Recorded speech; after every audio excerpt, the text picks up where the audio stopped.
Hello मेरे प्यारे दोस्तों, एक बार फिर आपके अंदर बैठी आत्मा जो परमात्मा, अल्लाह, वाहेगुरु, गॉड, कुछ भी शब्द कह लो, सबका रूप वही है, उसको मेरा बारंबार नमस्कार।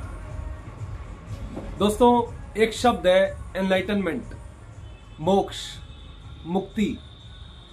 वो जो शब्द है ना, वो जीवन का एक अनुभव है, एक एहसास है।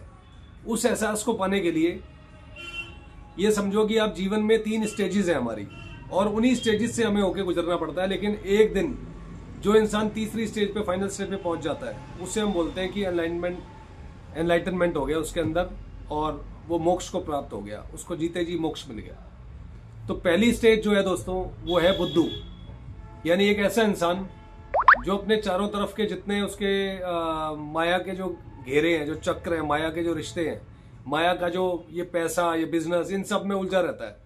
उल जलू लोगों के पास बैठता है, कुछ भी मान लेता है। जिस धर्म में पैदा हो गया, बस पागलों की तरह उस धर्म को मानता चला जाता है, जबकि उसको जानता कुछ भी नहीं है। नो नॉलेज एट ऑल, कुछ भी नॉलेज नहीं है उसको, कोई ज्ञान ही नहीं है, लेकिन वो अपने आप को फिर भी ज्ञानी कहलाता है। तो वो है बुद्धू। दूसरी स्टेज है दोस्तों बुद्धि।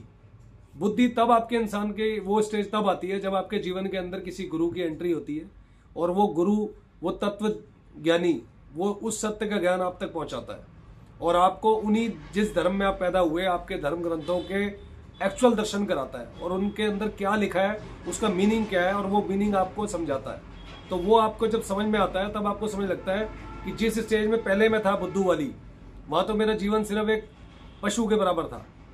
खाया पिया और उसके बाद अपना पढ़ गए, इसके अलावा कुछ नहीं पता था मुझे। बस माया माया माया, मैं मेरा पे फंसा हुआ था। तू तेरा तो मुझे पता ही नहीं था क्या है। इसके बाद जब उसको वो ज्ञान हो जाता है, वो समझ में आ जाता है, उसकी बुद्धि में बात बैठती है, तो तीसरी स्टेज आ जाती है उसकी, वो स्टेज है बुद्धा। तो बुद्धू के बाद उसके जब जीवन में गुरु आता है तो बुद्धि आती है, बुद्धि के बाद बुद्ध हो जाता है वो। और जब बुद्धा हो जाता है तो बुद्धा के अंदर उसे समझ में आ जाता है कि इस जीवन के अंदर मैं और मेरा कुछ है ही नहीं, सब कुछ तू और तेरा है। और जीते जी उसकी इच्छाएं जो होती है, उससे आसक्ति हट जाती है।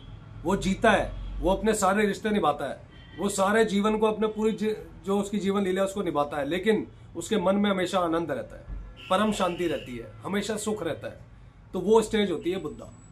तो अब आपसे मेरा ये सवाल है कि आप अपने आप को आप रियलाइज करिए, सेल्फ रियलाइजेशन करिए कि क्या आप किस स्टेज में, क्या आप आम लोगों की तरह वैसे ही बुद्धू हैं, या आपकी बुद्धि में कोई बात बैठती है किसी की, या गुरु की कोई बात, कोई दर्शन आपको, गुरु का दर्शन, गुरु के ग्रंथों के दर्शन आपको होते हैं, तभी आप बुद्ध की स्थिति में पहुंच सकते हैं। तो एक बार फिर आपके अंदर बैठी जो आत्मा है, उसको मेरा बारंबार नमस्कार दोस्तों।